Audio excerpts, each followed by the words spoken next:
Hola, bon dia. Som alumnes de quart d'ESO de l'Institut Vall de Llémena i hem creat un projecte pensat per la protecció, conservació, reintroducció i desenvolupament de dues olives que ens ha proporcionat l'ADEFA, l'Associació de Defensa i Estudi de la Fauna i Flora Autòctona. A més, amb aquest projecte complíem l'objectiu número 15 del desenvolupament sostenible. Actualment estan vivint en una caixa niu al terrat del nostre institut des d'on les alimentem diàriament i tenen accés lliure per anar aprenent a volar.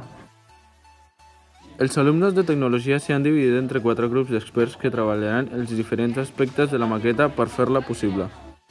El primer grup d'alumnes es centrarà en l'aplicació BitBlock, la qual ens ajudarà donant-nos més informació i rebent dades del niu. La seva programació serà necessària per obtenir l'automatització. Farà que des d'una pantalla de mòbil es pugui manipular el niu a distància. El segon grup treballarà en la construcció de la maqueta, començant des de zero amb fusta i peces en 3D. Ocuparan diferents eines per poder aconseguir el nostre projecte final. El tercer grup s'encarregarà de fer les peces necessàries en 3D per poder finalitzar la maqueta.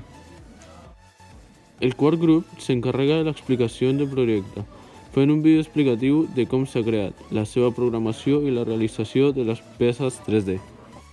El resultat final serà una maqueta que simuli el niu que tenim al terrat, amb una porta automàtica de sortida i un sistema per automatitzar el moment de l'alimentació de les olives. Tot això funcionarà amb una app de mòbil, des d'on podrem connectar components i també en aquesta app hi haurà una informació diversa sobre el projecte i les olives. Actualment, aquesta caixa es manipula tota manualment i ens agradaria que en un futur poguéssim tenir-la tota automatitzada. Si us interessa, tenim un live a Twitch per on podeu veure les olives en directe. Estem molt contents de poder participar en aquest projecte. Gràcies per l'oportunitat.